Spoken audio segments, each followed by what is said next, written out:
Okay, well, happy new year there, chat room. Even though it's been like a week already, right now it is January 5th. I was supposed to have this shit done before December even ended. What the hell is wrong with me? So welcome to the first vid of 2025. Oh, it is indeed not the first vid of 2025. And of course, we're gonna be starting off with some community content because I haven't done anything like this in who knows how long. But before we get started, I humbly request anyone watching this to like the video because, you know, we need that boost in the algorithm. I don't be here that often, so we need to get this out there. 2025, we're trying to blow up out here. And also, if you want to follow me on all my socials, that's Twitter, Instagram, Blue Sky, Twitch, whatever. That's Ignant Rizzy on everything. And I also want to officially announce that I finally started a Patreon. So if you want to show some extra support, get some extra content, all that good stuff, you know, sign up, hit that sub button, you know, support your boy a little bit. But anyway, let's get into this topic. So a couple of days ago, I took to the YouTube community tab and I asked, what's a fighting game? Of course, because I gotta specify, because some of y'all do not know how to follow direction. What's a fighting game that you love that's generally hated? What is it that you love about it? And I need the explanation because I can't make a vid just reading game titles. How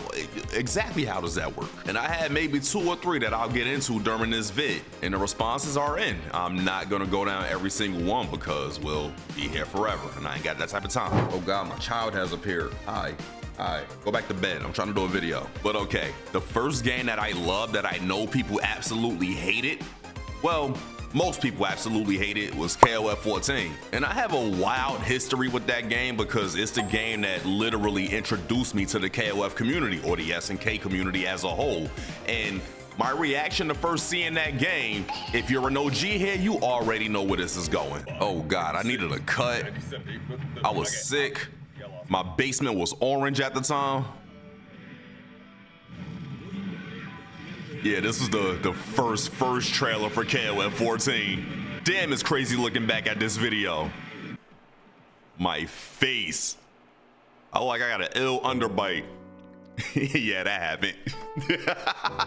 This was one of my most well-known bits on that channel, like KOF 14 pretty much killing me. But no, seriously, KOF 14 literally made me fall in love with KOF as a franchise, like as a whole, and I'm not even joking. When we saw the first couple of trailers for that game, we all thought it looked like ass, but of course there were people saying, no, just give it a chance, it's gonna look better. It didn't look better, but the more trailers that they dropped, because they were dropping them weekly, hence my old quote, another month Thursday, another month KOF trailer. They kept dropping trailers and the gameplay started looking better and better the more characters that they showed. But then I remember specifically, they got to the trailer with Mian, Kukri, and Sylvie, and I fell in love with Mian's animations. She became one of my favorite characters in KOF 14.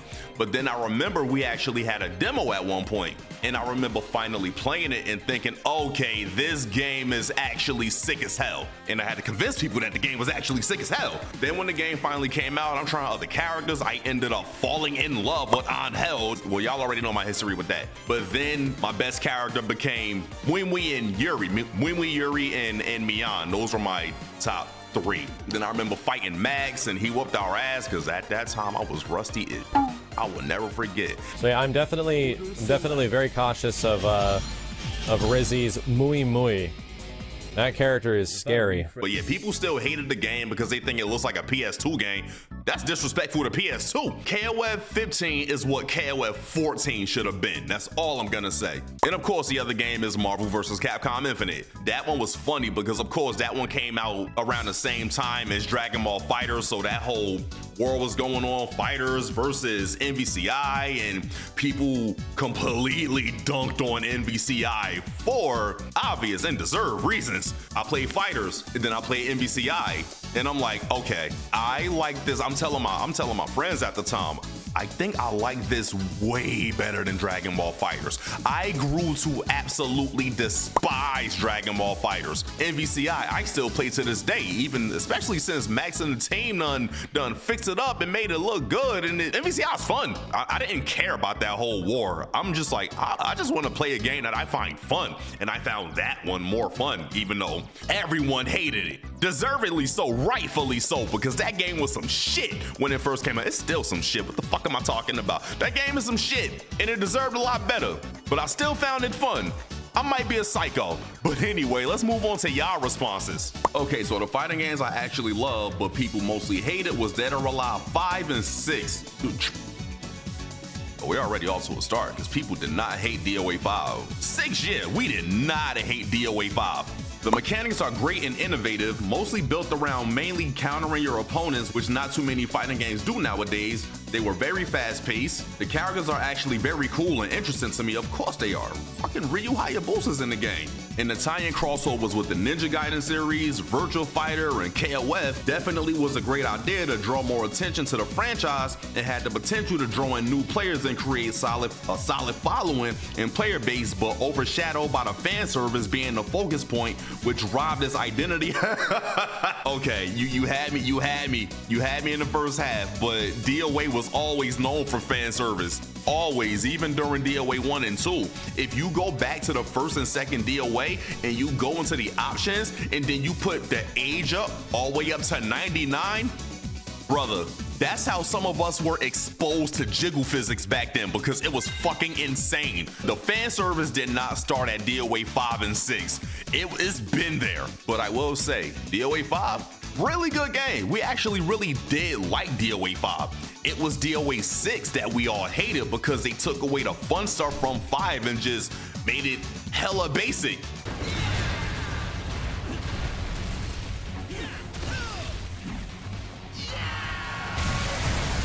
Even to the point where they completely took out tag team mode in DOA 6, and that was a lot of people's favorite way to even play DOA.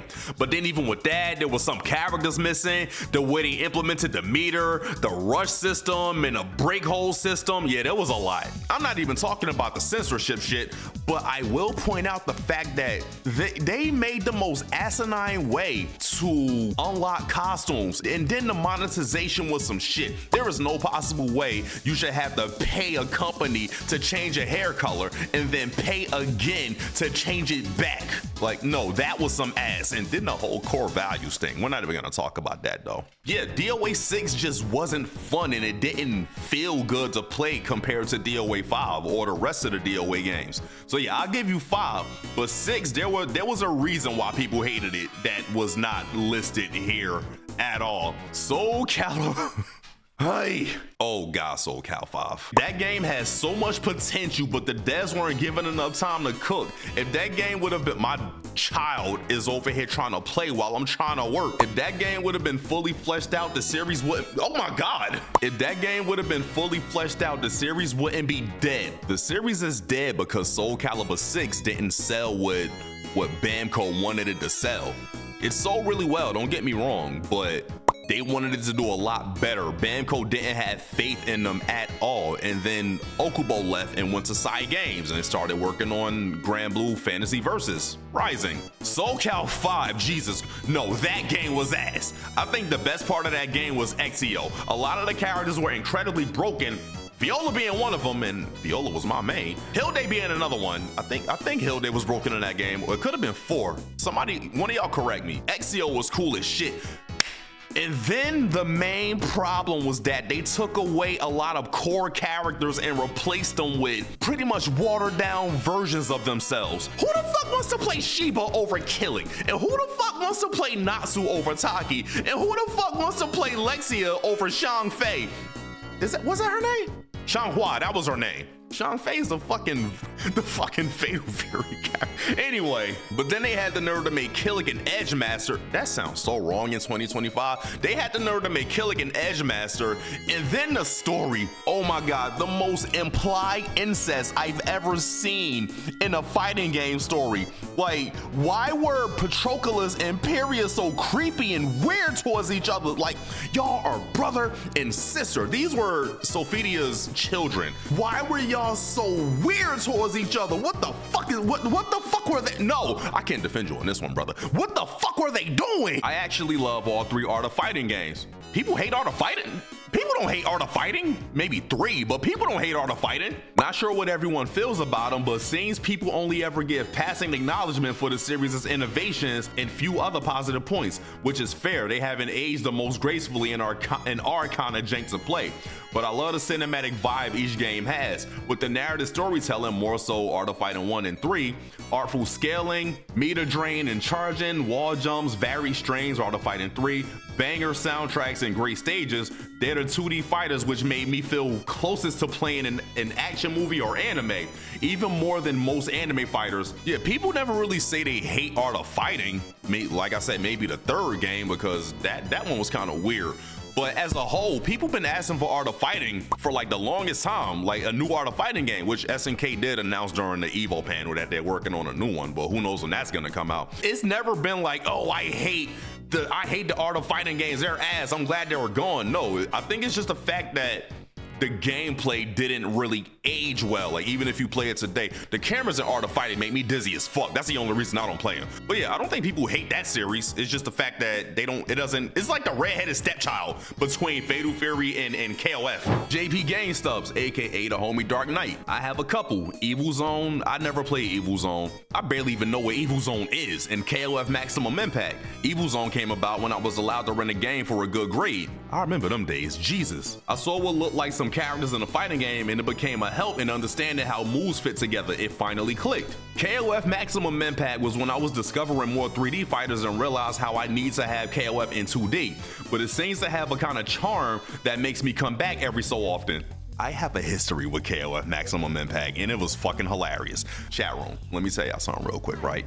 Back in the good old year of 2021, I was streaming KOF Maximum Impact, showing my chat because a lot of them were very unfamiliar with it. Maximum Impact 2, to be specific. Now the thing is, I played them as a teenager and I wasn't vibing with them like that.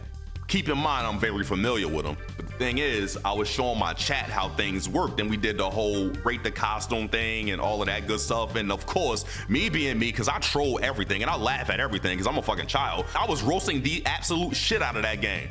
And that made some people mad. I put that video up, and then I remember somebody specifically commenting, you didn't get a game a fair chance, you gotta play the game for more than an hour, yada, yada, yada. Brother, I played this game for years. I know what I'm talking about. But then I responded to that person, I'm like, you have to be trolling or some shit like that. But then somebody else got so mad. I remember exactly who it is too. My man got so mad about that shit that he made a video about me roasting Maximum Impact. The video's still up too. And it was funny because at the time I was in Dallas, Texas with my sister and a very beautiful woman I was talking to at the time. That shit came out. I'm like, you can't be serious about this. Like yo, you can't be that pressed about my opinion over a game that you like, that you really took the time to make an entire video when I wasn't even talking about you when I said somebody had to be trolling.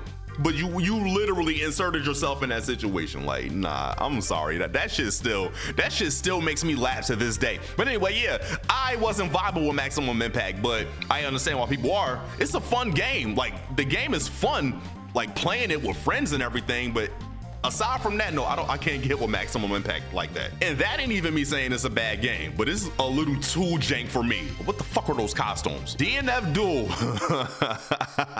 There's a lot of stuff to complain about from a balance standpoint, but at the end of the day, most of the ire that game received was because Nexon dropped the ball in terms of supporting the game long term. So most people basically thought, if this game doesn't have a future in terms of content, why am I bothering putting time into the game? I'm basically saying all it has to offer at this point. But I never saw that as a reason to hate the game. That just comes off as a byproduct of patch culture more than anything. If people see that the developers aren't trying to support a game aside from just launch, maybe just like a patch here and there, like, they're gonna get bored, they're gonna leave. Like, people want new characters, people want to see new stuff and things like that. In my case with DNF, I wasn't really vibing with it from the beginning. I remember playing the beta and thinking, I don't really like how this game feels that much. I didn't like the fact that there was very limited mobility. I didn't like the fact that you couldn't air block these huge ass moves. I didn't like the fact that when you ran, it feels like you were running with cement blocks. It was fun for the time being, but I just personally couldn't get with it that well. And it was the same thing for a lot of people that I know. Like, they just didn't like how the game felt. But like I said, it was fun for the time in. But no, it is clear as day that Nexon really didn't care about this game as much as they care about Dungeons and Fighters. They basically wanted to use this game, this game to promote that. And you know they were not prepared to have to release DLC characters, because look how long it took them to come out. And then that was just it. Street Fighter V. Okay, this was one of the reasons why I even wanted to do this video, because of the whole Street Fighter V resurgence that went on Twitter for that 2 to 3 days. Yeah, the launch was rough. The word rough is an understatement. But damn, what a redemption arc this game had. I personally like the V system because it gave all characters one of two comeback abilities that was unique to them. Hold it, just hold it, just hold it. And that added some personalization and a degree of customization to someone's moveset. Any amount of costumes Capcom spoiled us with can't go unmentioned, because all of them mostly went to Chun-Li and Cammy, and who the fuck else? Just hold it, Rizzy. I also like how some stages have skins too. Yeah, seasonal stages, especially the holiday, also along with the unique stage KOs. It just gave stages so much charm and personality. And Street Fighter V has some amazing music. I will definitely agree with that one. I'm still mad Street Fighter 6 didn't have the stage background music in the jukebox. It doesn't? Lastly, I think Street Fighter V has the best newcomers and overall has a really great roster. That's debatable, the newcomers thing. I wanted to like Street Fighter V because I love Street Fighter as a franchise. I played this game during every beta phase. I played this game when it first launched. I played through every single season, and it took me so long to realize or so long to accept I really don't like how this game plays. I don't like the fact that Chun-Li is doing slide and a V trigger, and then all of a sudden she's OP as all living hell. I don't like the fact that Karen is just hitting one button into V trigger and then she becomes OP as all hell. Well, got my win condition. I fucking despise Abigail. I fucking hated how my favorite characters played. Those were Ken, Cody, and Sakura. I fucking hated so much about this game, and it took me so long to realize why. But then Ono left, and then Season 5 happened, and we got the new guys who understand what people want in a Street Fighter game, and things became so much better. Holy shit, that game, the revamp that game got was insane. When Akira came out, that was the most hype I had ever been for Street Fighter V in general, because I love rival schools. So Akira being in that game, it gave me some type of hope. She was so much fun. She was the only character I played for a whole 2 weeks until I dropped it again. Tekken Tag Tournament 2. Me personally, I think this was a great game, and I put in countless of playing time on this game. The overall reception from others being in parentheses is killing me, was that this game wasn't good enough to capture excitement, and it wasn't good for continuous play. Sure, it had its problems, but what game doesn't have problems? It was great enough for continuous play in my opinion, and if a Tekken Tag Tournament 3 is in the future, I pray that it will capture the excitement I had playing Tag 2 and also Tag 1. Tag 1 I actually really enjoy. I didn't play a lot of it, but I really did enjoy it. Tag 2, I played it for a good amount of time during the first year, but it wasn't that much because I wasn't really into Tekken that much back then. Now the thing is, there's so much broken shit in Tag 2 that I didn't learn about until years and years down the line when I really started paying attention to Tekken around the time 7 came out. The rage mechanic, yo. Rage was insane in Tag 2. I see why everyone hated that shit. Like, Rage was wild. I don't hate Tag 2. I didn't hate Tag 2, but I just didn't like it as much as I thought I would. That was my whole thing. SVC Chaos is my go-to answer. The mechanics are an absolute downgrade from CVS 2, yet I don't really mind it. Plus, it's a crossover game that didn't force itself to be a team game, and they made some interesting choices with the roster. I notoriously hate SVC Chaos, and some people cannot stand that shit. I don't like the way it feels. I hate the way it plays. I hate the fact that the AI is always on some bullshit, and motherfuckers cannot understand or cannot seem to fathom why I don't like that game. I've been saying this for fucking years. Let me hate a game in peace. But admittedly, it's a lot more fun playing with people. Playing against the CPU, no, you're gonna have a bad time, especially when you're playing against Shinakuma, Mr. Karate, Bloody Ori, Athena, Red Armor, any of the bosses, you're gonna have a bad time. I hate this game, but it's definitely a lot more fun when you playing it with other people. Shout out to the homie, the 7th Force. Y'all need to go follow him. He does really good breakdowns of Marvel vs. Capcom characters. Like, his videos are fucking sick. Does this motherfucker have a TVC? All right, we watching that later. By we, I mean me. Fatal Fury 3 definitely has a lot of things legitimately going for it, but I've always loved it. Shit, me too. People hate Fatal Fury 3? Am I missing something here? I think it's the game that really firmly established its visual identity, and that's one of the reasons why. And while I'll admit the complexity of 3 full lanes is definitely going to turn off everyone, but the most mechanically fascinated of fighting game sickos, I am one of those sickos, I am too. So it's a really interesting game to me. No, I love Fatal Fury 3. That was one of my favorites when I was playing through the when I was doing the whole Terry Bogard legacy back in 2017, 2018, before Terry was released in Smash. Fatal Fury 3 was fun as hell to me. No, it was like 2019. I remember it was 2019. Yeah, I fucking love Fatal Fury 3. And in case y'all don't know, I like, as far as SNK, I really love the Fatal Fury games. Someone else here said real about Fatal Fury, and I don't understand that one. I didn't think people hated real about Fatal Fury. But anyway, I've been here for like way too long. I've been doing this recording for nearly an hour. These are all the games that people hated, but we loved. This was a rather enjoyable and interesting topic because you can see how people feel about games that are generally disliked by the vast majority of people in the community. But yeah, we should do this again sometime, as long as y'all are cooperating and answering properly. Because remember when I said I need the explanation because I can't just do a video reading game titles? So yeah, one of my responses was just straight up Final Fight Revenge. Need the explanation because I can't make a vid just reading game titles. So I responded, you know I can't do anything with this, right? Bro just said, I'm calling you out. Yeah, I'm definitely calling you out because you didn't listen. You getting called out in front of the class. Bro said, okay, I like it because it's totally insane.